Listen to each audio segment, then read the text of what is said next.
It's the perfect day with the guys. A football game in the park, a hockey game on a set, and great finger food.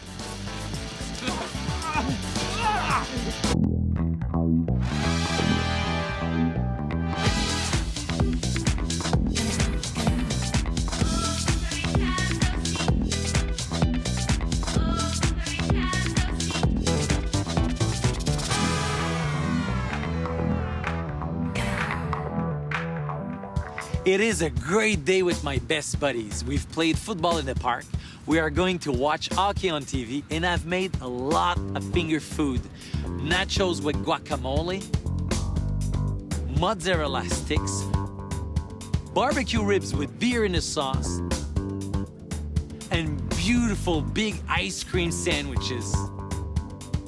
Ricardo, all this playing made me very hungry, so what are we having? You know, you'll be quite happy.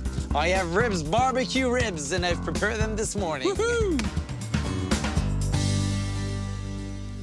I love ribs on hockey nights, and this is 8 pounds of baby back ribs. It's quite simple to make good ribs. You just have to boil them at least 45 minutes. That's the first thing we have to do. And because I want to eat them in front of the TV while watching hockey, I'm not going to leave, the rack entire whole. I'm gonna cut them 3 ribs together.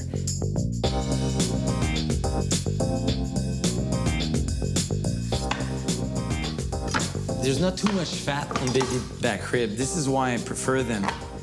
They're nice and tender.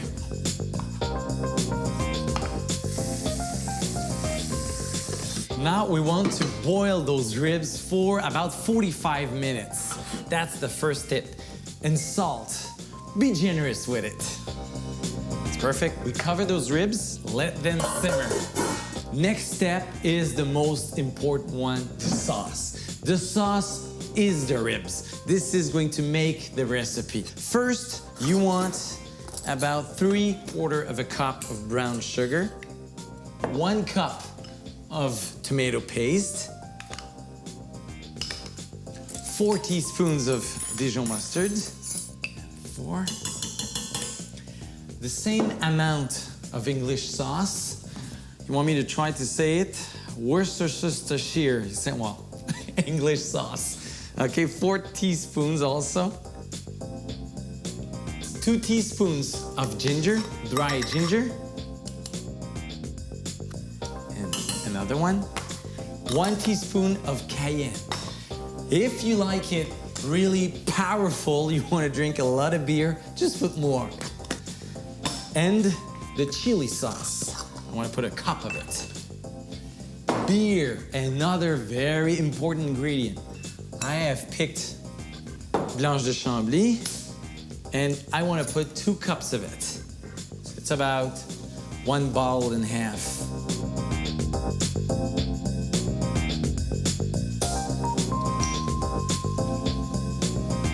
Here, might as well do it all. Here it is. Big cups and a garlic clove. Garlic is really going to make a difference. If you don't put enough, it doesn't taste. I want to put 6 garlic cloves, but you'll see it's not going to be a garlic sauce. It is going to be really blended with all the other flavors.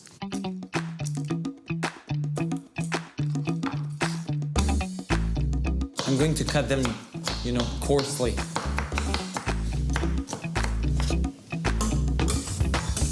Mix all the ingredients. Let it reduce at least 7 minutes. You want a sauce thick enough to be able to coat all the ribs.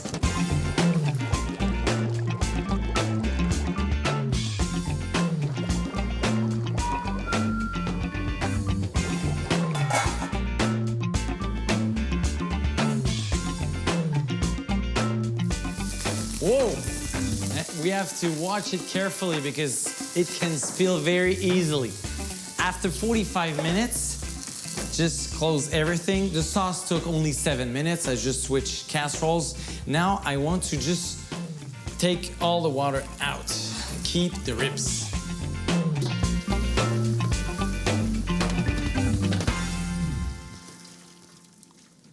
Now we are going to coat those ribs with this very beautiful and spicy sauce.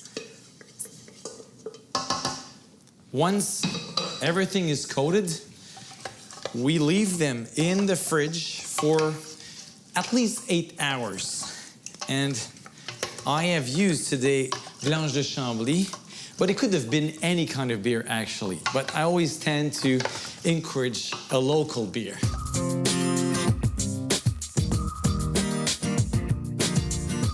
"15 years ago, when I first tasted in Blanche de Chambly, I thought it was a Belgian beer, and I looked at the label and said, that looks quite like the Fort. And you know what? It is the Fort. I think there's a lot of people like me who take a lot of pride in drinking a local beer." If you want, you can add Tabasco sauce, but I think my ribs are strong enough. I'll give them a break with my guacamole. Now the tomatoes inside. I add them at the last minute because I don't want to crush them. I want to see those little dot and pieces of tomato, and it's a nice touch of color also. Just blend everything together.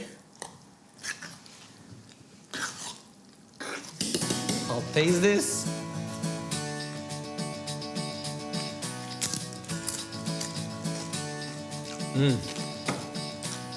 It doesn't need anything. I'm gone to the game. And here's the guacamole. Oh, here's the breakaway.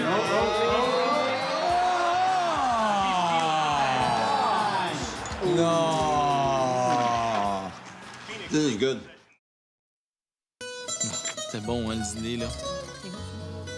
A couple of years ago, Brigitte and I went to Portugal, and we really loved it. So tonight, we've decided to invite good friends of ours who also love that country for a real Portuguese meal.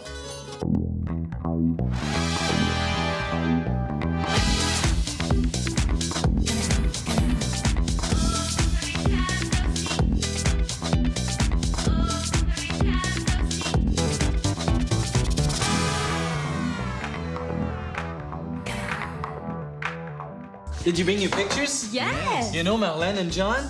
Yeah. They'll join us for dessert. Oh, cool. And I said, everybody, bring your pictures. We have to, to share those memories. Oh, yeah. And you're just back, so. Yeah, we just came back.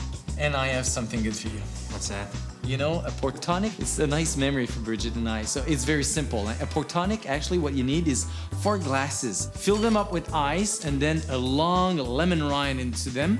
And 1/3 of the glass is filled up with white port. And the rest of it, tonic water. That's as simple as that. To Portugal! Yeah! And memories. Friends to friends. They're friends. Friends. And I have a great Portuguese menu for you tonight. As a main course, it's a Portuguese cod casserole. It's just served on the table. And for dessert, a classic. And just watch your expression. A caramel flan. Oh my God! No, it's gonna be great. And you know what? I love white port so much, I decided to use it as a first course. A splash of white port on beautiful melons that I found in Montreal with prosciutto. I am on Perro Island. This is very close to Montreal, and it's an organic farm right here. And they grow about anything you can imagine, from plums to grapes to citrus to kiwis and nuts, and also melons. They have at least 15 different kinds of melons, and they have a very famous one, the Montreal melon. So I want to see it. Salut Ricardo. Comment ça va? Super, toi? Puis il est où ce melon Montréal-là? Là, t'as failli plier dessus, là, il est direct ici. Ça en est un, ouais. Et que ça, c'est le fameux melon Montréal qui était populaire là, vraiment jusqu'à New York. Hein? Exact. Tout dans l'est des États-Unis puis dans l'est du Canada, ça, c'était le numéro 1. In the 30s, that was a very, very expensive melon. They were selling each slice, and there's 10 slices, $1 each. So it was a lot of money for the 1930s. And it was a luxurious product, like caviar or champagne. I need something smaller for my recipe, so we'll just go in the field and pick a couple of things. C'est un peu plus petit, là. Ben oui. Il est prêt parce qu'il s'est enlevé tout de suite. Hey, super! And it smells so good. It smells like nutmeg. Hein, ça sent la muscade. C'est ça, la hein? muscade, ouais. Exact.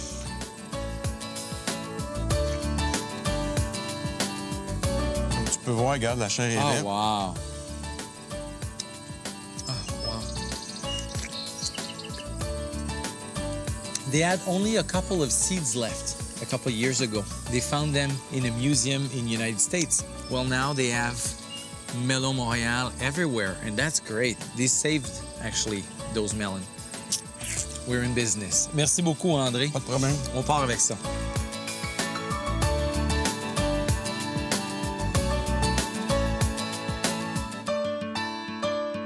Montreal melons are usually quite big, but at Mr. Taylor's organic farm, he created a miniature Montreal melon, which is perfect for my first course because I want to create a melon and prosciutto with a splash of white port and cracked pepper. What's great about this recipe is that it's done in a minute. In summertime, when melons are in season, it's fantastic. It's the middle of winter. Take your melon, leave them in the window so they'll be, full of sunshine. Room temperature is gonna be perfect, a lot of flavor and a lot of perfume. I want a small melon like this one because I want to use it as a bowl. So we'll cut it in half, take out the seeds. But first, I want to remove a part of the bottom and top just to make it solid in the plate so it won't roll over. Perfect. Next step, let's cut it in half. Let's open it and just remove all the seeds. Today I'm using Montreal melon, but don't avoid doing this recipe if you don't have it. The important thing is to have a small melon. It could be a cantaloupe, it could be honeydew, it could be a charente from the south of France. Important thing, small melon. Now we want to fill these melons with prosciutto and a splash of white port. Usually for 6 people, you need about a cup and a half of, chopped prosciutto. Go to your taste. And you want it small enough that you won't need a knife. We want to eat this first course with a spoon. For the look of it, I prefer adding a splash of white port before my cracked pepper. If you have a white plate, you can even crack pepper straight into the plate just for the look of it.